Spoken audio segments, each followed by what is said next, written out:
والے فوجی fertilise company limited کی جانب سے سندھ کے دوسرے بڑے شہر حیدرآباد میں مقامی بینکوٹ میں ڈیلر ٹریننگ پروگرام حیدرآباد 2024 کی ٹریننگ کی تقریب کا آغاز کیا گیا۔ تقریب کا آغاز تلاوت کلام پاک سے کیا گیا۔ حیدرآباد اور اندرون سندھ کے تمام شہروں سے ڈیلر نے ٹریننگ میں حصہ لیا۔ آنے والے ڈیلر کو حسن کارکردگی ایوارڈ سے نوازا گیا۔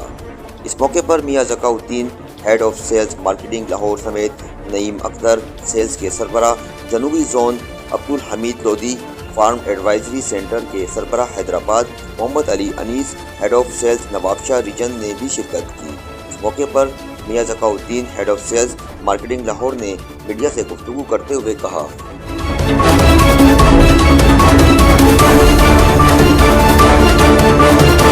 کھادوں کے کاروبار میں ڈیلر ایک وہ شخص ہوتا ہے جو ہمارے ترسیلی اس میں سب سے اہم کردار ادا کرتا ہے، جو فرٹیلائزر کو ہمارے پلانٹ سے لے کے ہمارے کاشتکار تک پہنچاتا ہے، اور اسی طرح جو کاشتکار کی ضرورتیں ہوتی ہیں اس کے بارے میں ہماری کمپنی کو آگاہ کرتا ہے، اور اس کی فیڈ بیک کی روشنی میں ہم آگے کا عمل طے کرتے ہیں۔ ہم اس قسم کی تقریبات منعقد کرتے ہیں جس میں ہم اپنے اسی ڈیلر کو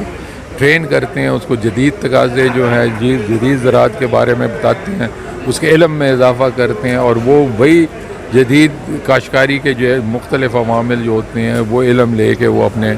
کاشتکار بھائیوں کے پاس جاتا ہے اور وہ ادھر تک پہنچاتا ہے۔ تو جس طرح ہماری ایگریکلچر زراعت چینج ہو رہی ہے تو ایک تربیت یافتہ ڈیلر کی ضرورت بھی اس طرح بڑھتی جا رہی ہے۔ تو اس قسم کی تقریبات جو ہوتی ہیں اس میں ہماری کوشش ہوتی ہے کہ اپنے ڈیلر حضرات اپنے ڈیلر بھائیوں کو تربیت دے سکیں تاکہ وہ کاشتکار حضرات کے لیے زیادہ سے زیادہ مفید ثابت ہو سکیں۔